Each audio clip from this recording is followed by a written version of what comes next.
Baie welkom by die voorlesing van die Afrikaanse Sabbatskoolles vir blindes en swaarsiendes. Hierdie lesse word voorsien deur die Wêreldkonferensie van die Sewende Dag Adventiste Kerk.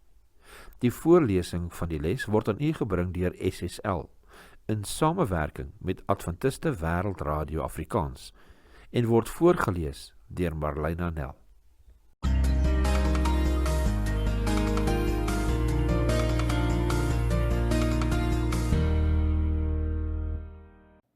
Woensdag, 17 Junie. 'n afgedwaalde kind. Baie van ons is vertroud met die pyn en hartseer van 'n kind wat in 'n diep geestelike huis grootgemaak is, een waarin geloof die dryfveer was, maar wat dan besluit het om die Here en die verhouding met hom te versaak. Efraim, God se uitverkore volk, het afgedwaal van die Here. Wat sê Hosea 4 vers 17 en hoofstuk 7 oor Efraim se sonde? Hosea 4 vers 17 lees: Efraim is gekoppel aan die afgode, laat hom staan. Hosea 7 lees soos volg: Die verregaande boosheid van Efraim. Terwyl ek Israel genees, word die ongeregtigheid van Efraim openbaar en die booshede van Samaria, want hulle pleeg bedrog en die dief breek in en 'n rowerbende plunder op die straat. En hulle sê nie in hulle hart dat ek aan al hulle boosheid dink nie. Nou omsingel hulle dade hulle, dit lê oop voor my aangesig. Met hulle boosheid verbly hulle die koning met hulle leuns en vorste. Hulle is almal oorspelers, hulle is soos 'n oond wat bly brand, ook al het die bakker opgehou met stook, vandat die deeg geknie word, totdat dit deursuur is. Op die dag van ons koning is die vorste siek van verhitting deur wyn. Hy steek sy hand uit na die spotters. Ja, hulle het hul hart gemaak soos 'n oond in hul agterlustigheid. Die ganse nag deurslaap hulle bakker. In die môre vroeg brand dit soos 'n vuurvlam. Hulle almal gloei soos 'n oond en verteer hul regerders. Al hulle konings val. Daar is niemand onder hulle wat my aanroep nie. Efraim, hy vermeng hom met die volke. Efraim is 'n roosterkoek wat nie omgekeer is nie. Vreemdes verteer sy krag en hy bemerk dit nie. Ook is grysheid oor hom uitgesprei en hy weet dit nie. Ja, die trotsheid van Israel getuig openlik teen hom, en tog bekeer hulle hom nie tot die Here hulle God nie, en ondanks dit alles, soek hulle hom nie. So het Efraim dan geword, soos 'n onnosele duif sonder verstand. Hulle roep na Egipte, hulle gaan na Assur. Wanneer hulle gaan, sal ek my net oor hulle uitsprei, soos die voëls van die hemel trek ek hulle neer. Ek tigtig hulle soos hulle samekoms aangekondig is. Wee hulle, omdat hulle van my weggevlieg het. Verwoesting oor hulle, omdat hulle teen my oortree het. Ek tog wou hulle verlos, maar hulle het leuns teen my gespreek. Ook roep hulle nie van harte na my nie, maar jammer op hulle bedde, terwille van koring en mos kerwe hulle self stikkend. Hulle is opstandig teen my.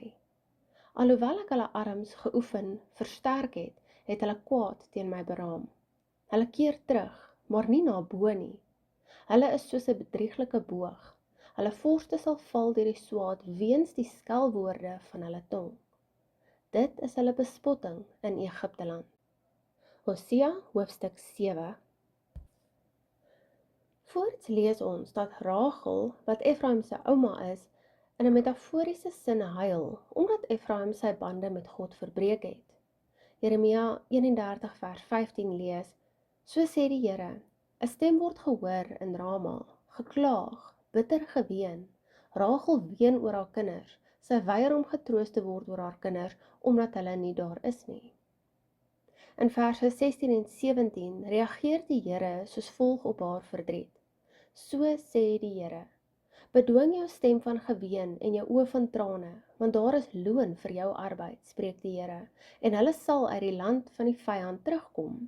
Ja, daar is verwagting vir jou nakomelinge, spreek die Here, en die kinders sal terugkom na hulle grondgebied. Plaks van ween vir haar afvallige kind, word Rachel aangesê om hoop te hê. Watter ander les kan ons ook uit hierdie hoofstuk leer? Ons lees Jeremia 31 vers 18 en 19. Sekerlik het ek Efraim hoor weeklaag. U het my getuigtig en ek het my laat tugtig soos 'n ongeleerde kalf. Bekeer my, dan sal ek my bekeer, want U is die Here my God. Want nadat ek tot inkeer gekom het, het ek berou gehad. En nadat ek tot insig gekom het, het ek op die heup geslaan. Ek het beskaamd gestaan, ja, ook in die skande gekom, omdat ek die smaad van my jeug dra. Jeremia 31 vers 18 en 19. Deur hierdie verhale leer ons dat ons altyd rede het tot hoop, soos Efraim die Gomer ook gehad het, omdat die Here nie opgee nie.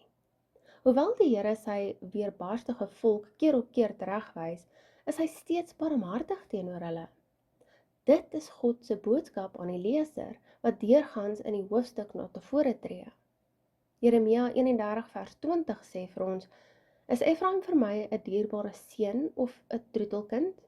Want so dikwels as ek teen hom spreek, dink ek nog altyd aan hom. Daarom is my ingewande oor hom in beroering. Ek sal my sekerlik oor hom ontferm, spreek die Here.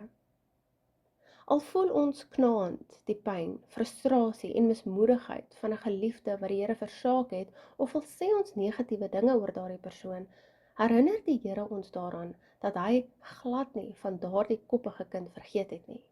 Allermins, die Here se liefde vir daardie verlore seun of dogter is nie vlietend nie. Nee, dit is innig en opreg. Om die waarheid te sê, die Here sê dat hy vreeslik na hulle verlang. Hy begeer dat die afgedwaalde sal terugkeer na hom. Groot is sy genade vir hulle. Te midde van Rachel se pyn oor die koppige Efraim, reageer die Here op 'n barmhartige wyse teenoor albei partye. Hoe laat hierdie deernisvolle reaksie jou voel oor 'n geliefde wat God versaak het? Is hierdie wete vir jou bemoedigend of uitdagend? In watter opsig?